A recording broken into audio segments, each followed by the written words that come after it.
Hello, everybody. Welcome back to another day of our Bible reading. And we are going to continue on in the book of Job. It's day 242 today, August 30th in our yearly plan. We're getting through there. And we have 2 days left in the book of Job. So 2 days left. I'm just going to warn you, I don't really like... I don't know necessarily, how you could do it differently with keeping the reading somewhat even. I don't really love where we end off today because it's kind of in the middle of a speech. But we're going to read here these 3 chapters, and then tomorrow's a big day where we wrap up the book of Job. So, all right, here we go. So chapter 34 we are in. Chapter 34. Elihu accuses Job of arrogance. Then Elihu said, "Listen to me, you wise men. Pay attention, you who have knowledge." Job said, "The ear tests the words to hear, just as the mouth distinguishes between foods. So let us discern for ourselves what is right. Let us learn together what is good. For Job also said, I am innocent, but God has taken away my rights. I am innocent, but they call me a liar. My suffering is incurable, though I have not sinned. Tell me, has there ever been a man like Job, with his thirst for irreverent talk?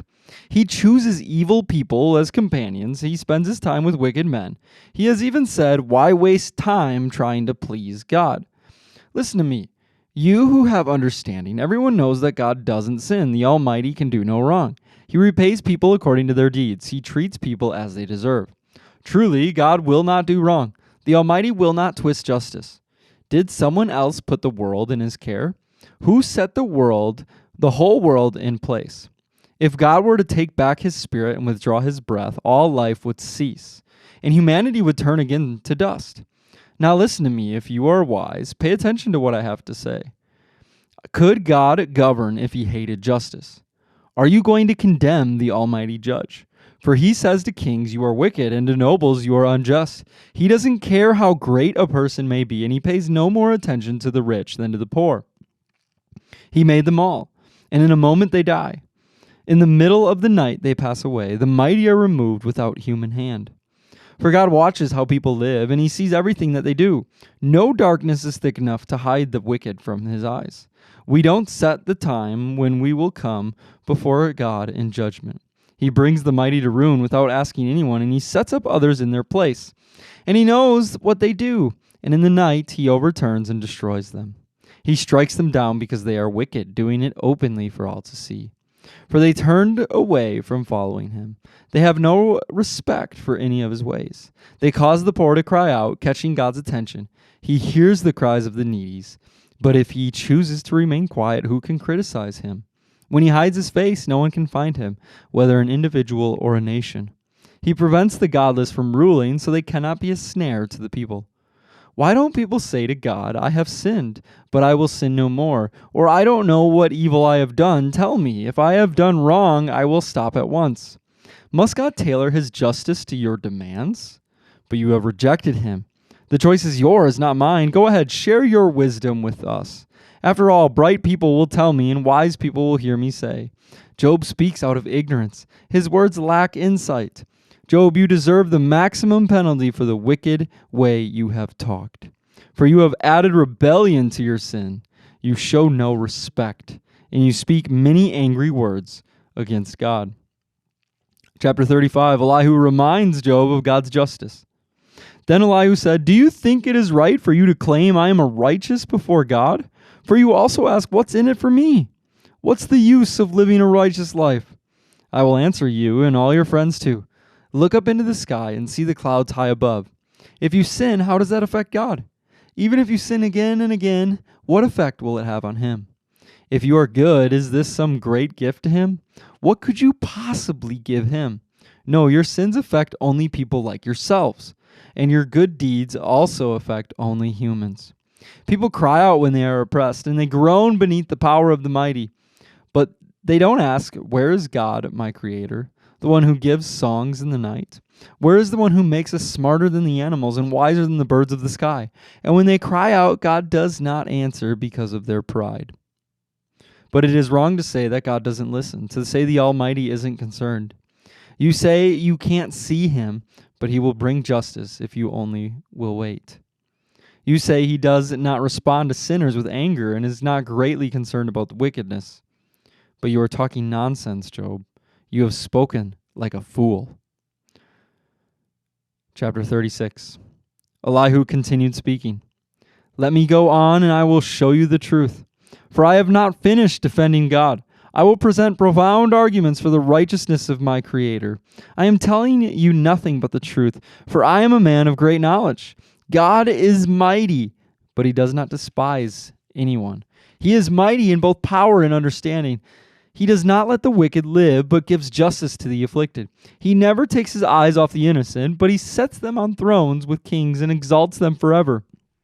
If they are bound in chains and caught up in a web of trouble, he shows them the reason, and he shows them their sins of pride. He gets their attention and commands that they turn from evil. If they listen and obey God, they will be blessed with prosperity throughout their lives, and all their years will be pleasant. But if they refuse to listen to him, they will cross over the river of death, dying from lack of understanding. For the godless are full of resentment. Even when he punishes them, they refuse to cry out to him for help. They die when they are young, after wasting their lives in an immoral living. But by means of their suffering, he rescues those who suffer.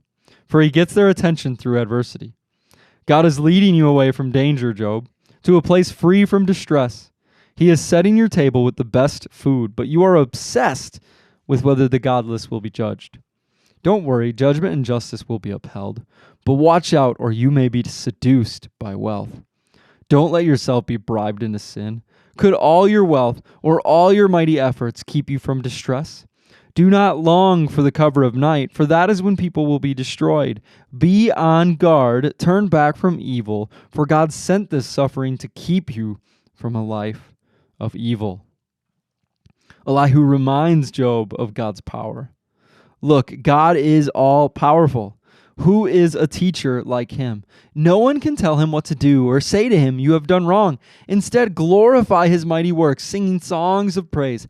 Everyone has seen these things, though only from a distance.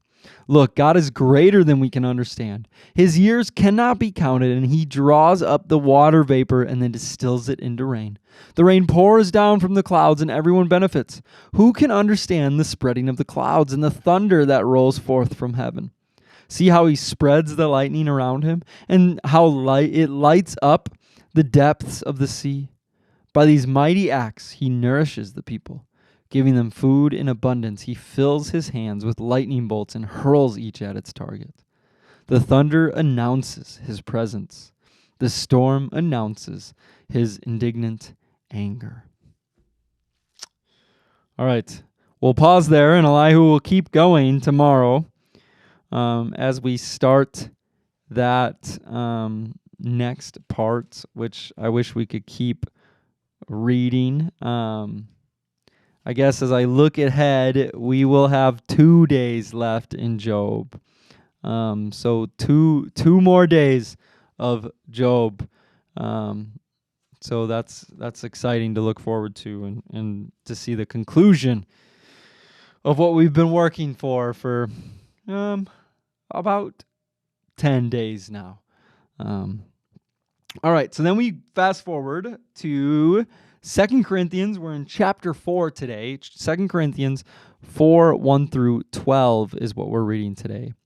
So chapter 4, treasure in fragile clay jars.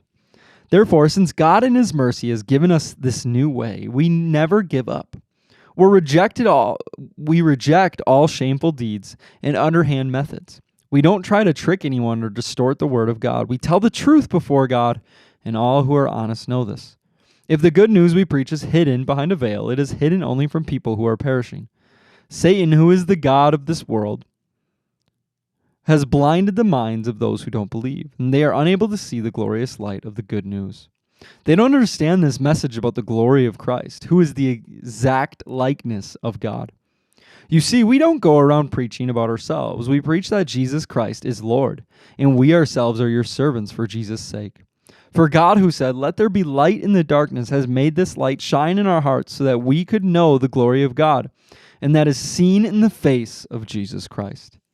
We now have this light shining in our hearts, but we ourselves are like fragile clay jars containing this great treasure. This makes it clear that our great power is from God, not from ourselves. We are pressed on every side by troubles, but we are not crushed. We are perplexed, but not driven to despair. We are hunted down, but never abandoned by God. We get knocked down, but we are not destroyed. Through suffering, our bodies continue to share in the death of Jesus, so that the life of Jesus may also be seen in our bodies.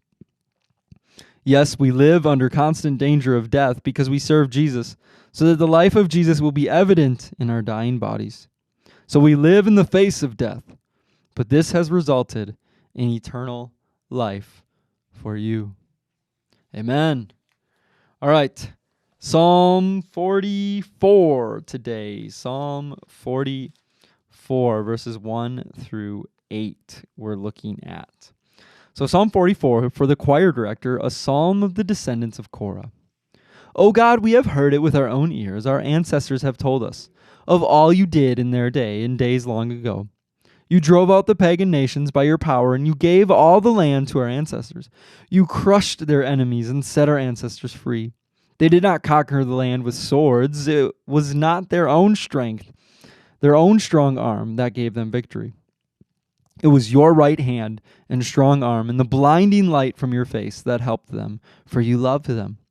You are my King and my God. You command victories for Israel. Only by your power can we push back our enemies. Only in your name can we trample our foes. I do not trust in my bow. I do not count on my sword to save me. You are the one who gives us victory over our enemies. You disgrace those who hate us. O God, we give glory to you all day long and constantly praise your name. And then we close with Proverbs 22, verses 10 through 12 of the scripture part. 10 through 12, it says, throw out the mocker and fighting goes too. Quarrels and insults will disappear. Whoever loves a pure heart and gracious speech will have the king as a friend. The Lord preserves those with knowledge, but he ruins the plans of the treacherous. All right, and then we look at for August 30th, it says usefulness of relationship. You will never be able to measure fully what God will do through you if you have a right-standing relationship with Jesus Christ. Luke 10:20 says, do not rejoice in this, that the spirits are subject to you, but rather rejoice because your names are written in heaven. That is why we rejoice, because we have eternity in heaven, and we can't understand just how significant that is, because we live in a mortal body. We live here and we can only see. We can't even see into tomorrow, let alone, predict the weather of tomorrow. So how can we judge the impact of eternity? But we have everything that we need in Jesus. And if we can comprehend that and reflect on that, you will never be able to measure fully what God will be able to do through you if you have a right standing relationship with Jesus. Let's pray. Lord, we thank you that you are good. Lord, we thank you that you love us. So, Father, we just pray right now for that. We want a right standing with Jesus. We want to have a relationship that is in line with your word and in line with your love and in line with your spirit.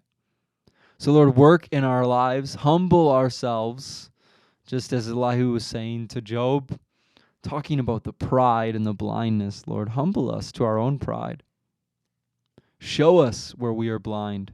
Show us where we are not walking in your path, where we are wandering away. Jesus, we love you and we worship you, and we pray this all in your name. Amen. All right, everybody, that's one more day down. We can cross it off here. That's exciting. We're almost through the month of August, day 243 tomorrow, last day of August, and our yearly reading plan. And then we just have 4 months left, September, October, November, December, and we're done. 4 months left. I'm really excited. It's been a joy to do this with you guys, and thank you so much for joining us. We'll see you again tomorrow. Have a good day, everybody. Bye.